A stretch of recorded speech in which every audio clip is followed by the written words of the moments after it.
Hey guys, what's up? This is Scher talking. Welcome back to my channel. In today's video, I'll be doing Battle with Orlouge Romancing difficulty. We did this on the past live stream, but I'm doing a different version here because some people will prefer a compact version. And Battle with Orlouge can be pretty hard because Orlouge has an insane amount of health. It's one boss that we are receiving before the original time in Japan, and I believe that's why it's so hard. It's not exactly hard if you know what you're doing, but it's a long battle.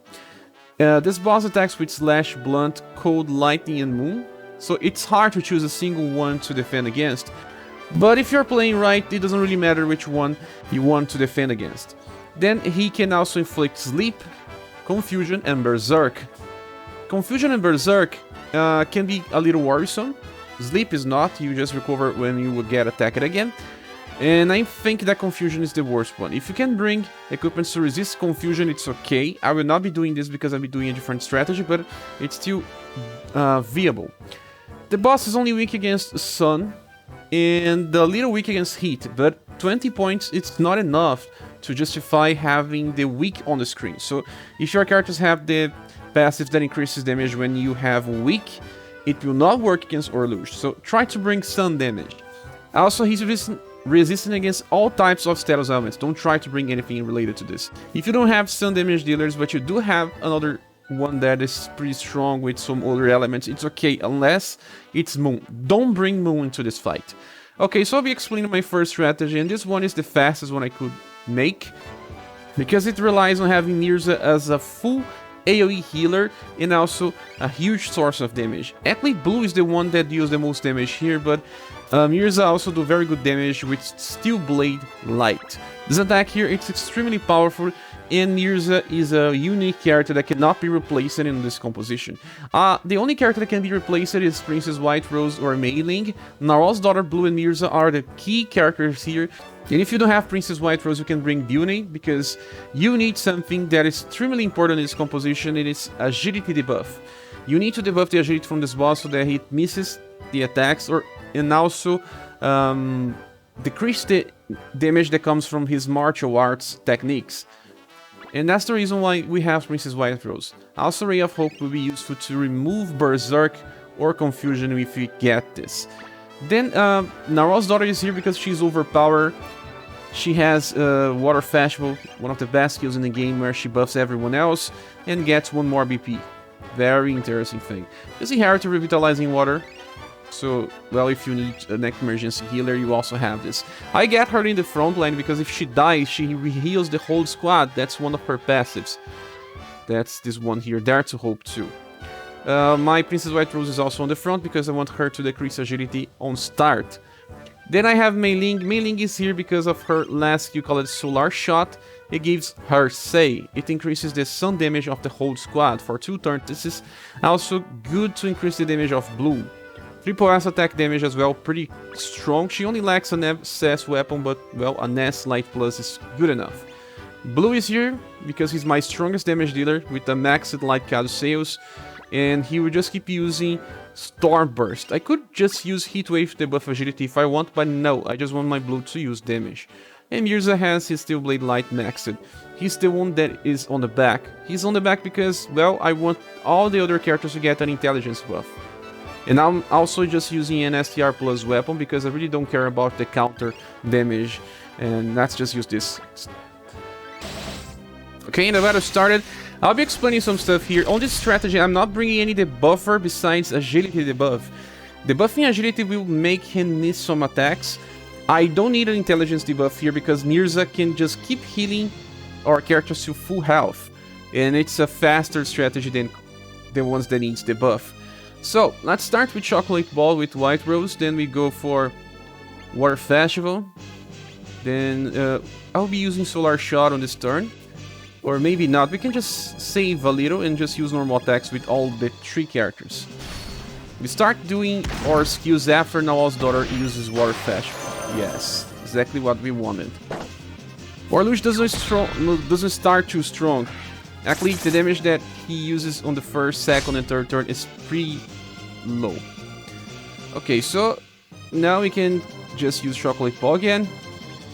Let's save VP with Narwhal's Daughter. Time to use Solar Shot. We can use Storm Burst as well. We can save Mirza to the point that we need healing. Right now, we don't need. Next turn, we'll use it. We can't stack too much because 20 points is the max.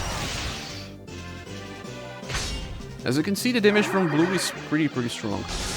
He tried to inflict Berserk there, but he couldn't. The reason why is that I am debuffing his agility and also increasing my will with Nawal's daughter. We don't have BP, okay. Now we just use normal attack. Normal attack. Time to Mirza use Steel Blade Light. The reason is that Nawal's daughter will get Water Festival again. And he will get 21 BP on the next turn. I don't want that.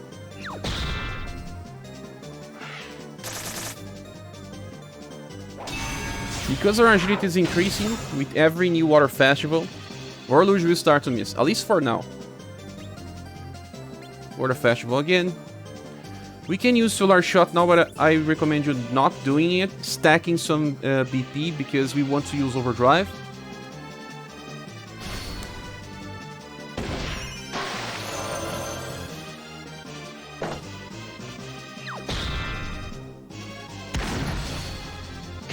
Only Mei has Overdrive now. Now you see Portrait. His attack here is not an attack, it's a buff. He buffs himself for Agility, STR, and Intelligence. 3 buffs on the same skill. This can be dangerous. It's still not as dangerous because I have a very strong squad here.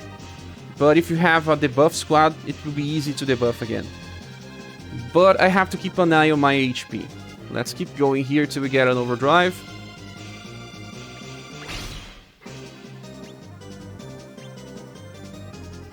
Mirza can save BP because we are still very close to full. Everyone will get Overdrive now. I mean, Nawal's daughter is still not on Overdrive. Please attack her.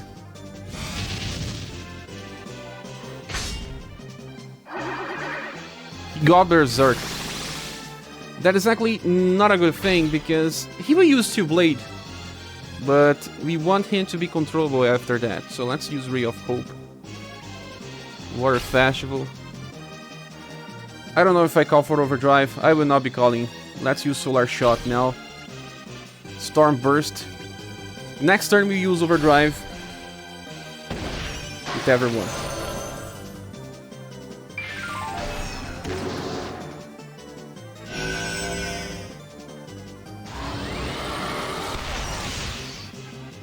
$50,000. He's buffing himself again. He got another one Berserk. But we cannot wait anymore. How will you call for Overdrive? Now we use Ray of Hope here. Solar Shot, Storm Burst, and Steel Blade Light.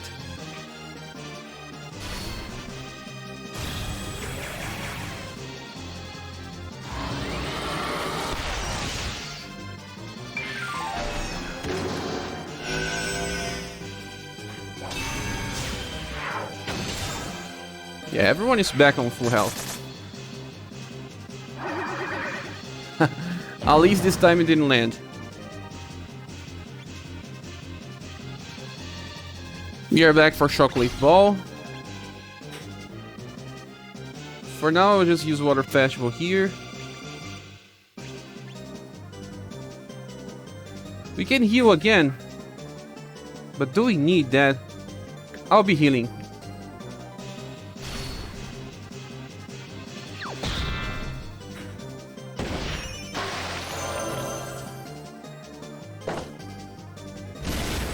Another buff of himself. That's bad.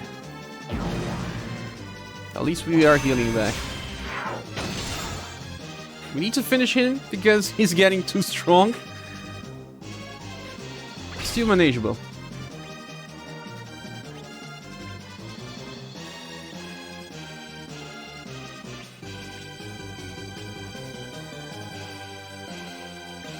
Next time you use Steel Blade. You're getting to the end of the battle already.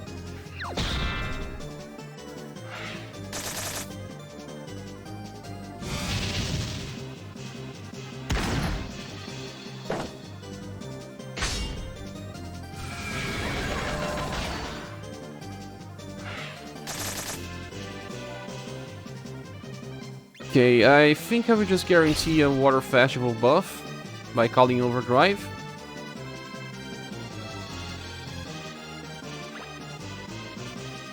Yeah, let me call Overdrive.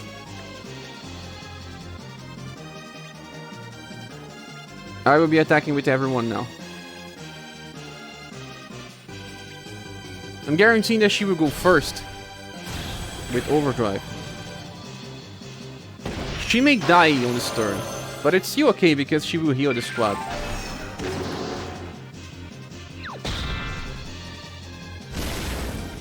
Buffing again?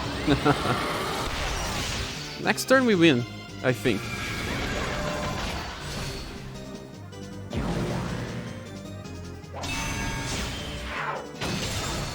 Yeah, very close to.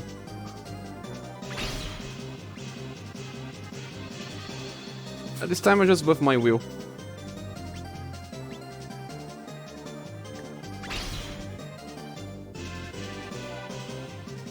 I can use Sonic Flash if I want to, but no.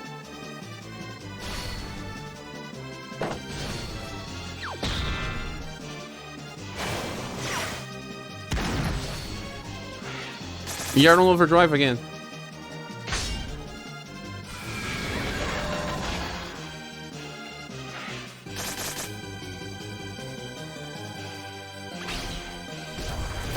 We don't have VP with Princess White Rose.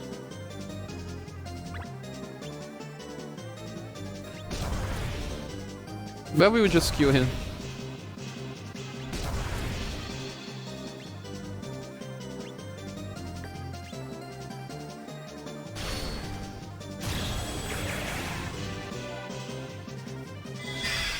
Yeah. Almost 40,000 with Saber Ray. Blue is insane. So yeah, this was the first strategy. This one is pretty fast if you have these characters, but maybe you don't. Now I'll be making a strategy without Nawal's daughter, without Mirza, because they are limited and pretty unique on what they do. Well, and I'll be talking about two different auto strategies. Yes, we can run this boss on auto.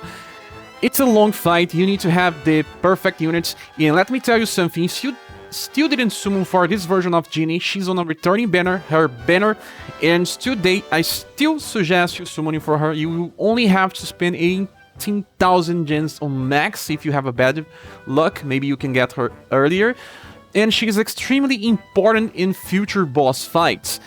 And it's because of her Autumn Breeze attack that it's, well, very cheap, and it's an intelligence debuff attack with only 2 BP. Yeah. But here I will be discussing the characters so we can understand. Let's start with the first one, being Acelus. She is extremely high agility as well, 190, so she will be able to evade enemy attacks. She's also an intelligence debuffer if you can inherit Mirage Step from her first, actually her second SS style. The first one was from White Day. And then we have Buney. She is also a good agility user, but not that good as the other ones, but still okay. But her role here is different. She's here because of Aerodyne. We want to debuff the agility from the boss, because the buffing agility from mages decrease their accuracy. They don't use dexterity, they use agility and intelligence to inflict damage and have accuracy. And then we have Genie, and we are using the Genie that I just mentioned from the banner. She's just using Autumn Breeze on 3 BP, because if you leave this on 2, she will just have some BP to use other attacks, and then we don't want that. And I even increased the Time and Tide to 10, so she opens with Time and Tide and then just keep using Autumn Breeze forever. For Yunzin, well, like I said, she has extremely high agility, but not only that, she has access to Water Hammer, a very good attack that it's also an intelligence debuff. Cold and Blunt will do regular damage, and she can, well, help debuff intelligence. We really need to debuff intelligence and agility. They are keys into this battle. And she's also an emergency healer by inheritance of Water of Life. Then we have Princess White Rose, and she has Chocolate Ball, that it debuffs agility, and she can also heal with Ray of Hope, also cleanse. We will not be needing, I think, but yeah, if we need, we have it. So these 5 characters are very good to be using on Happy Stream formation, because they will be evading enemy attacks as soon as we debuff the enemy. as well. Okay, so I will just enter the stage and I'll be leaving on auto so you guys can watch. I will not be commenting because it's a very long fight.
And as you can see, the fight was long, but it's double on auto if you have these characters. Well, the second auto strategy is similar, but it's made for those that may not have all the characters from the first one. And let's start by talking about Genie. This time we'll be using the Platinum style of Genie. Why? Because we want her to sometimes debuff agility as well, and even an STR, because the enemy has one attack that's also reliable on STR. And agility will really help the enemy keep missing attacks. And this time we're not using the Rapid Stream, we are using Anima Stream. Okay, so we are using blue as a damage dealer, so this strategy is a little faster actually. We have room for one damage dealer, and he will just keep using Storm Burst and Saber Ray. He opens with Storm Burst and then Saber Ray every 2 turns. The good thing is that every normal attack buffs his own STR, so the damage will increase. And then if you don't have Princess White Rose, well, the other best agility debuffer is Building. If you have Building, you can also use her. She's here on the back lines. And then we keep Yundin. She's pretty popular, she even returned already, many people will have her for the same reasons. She's here also in the middle to get more damage.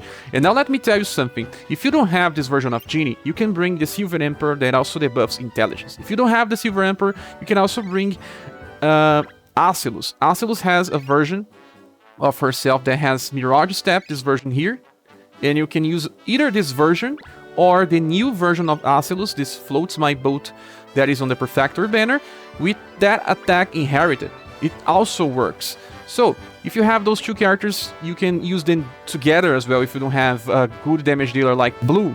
If you don't have Blue, you can also use someone else like Mei Ling. Mei Ling also works because she's also an emergency healer and also has access to Save Array.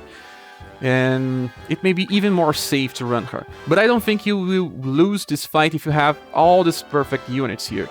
And yeah, if you don't have Yunzin, I don't know what you can do, but you can bring Sophia. Sophia has a Skull Splitter, and she can help here. She also heals. It's just that her intelligence debuff uses 7 BP instead of 6. Jo is free, everyone can use her, and Jo is here for the same reasons. She uses Water Hammer and Water of Life. It's an ace style that's given out on story mode. You will not miss on this character. Everyone has access to. So, yeah, let's run this on auto and see what it goes.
And yeah, as you have seen, we just won. It's a very long fight. Hope you guys can do this. And if you cannot, please say here in the comments if it worked for you. Thank you so much for watching this video. Please subscribe if you still haven't. We see each other on the next one. Bye.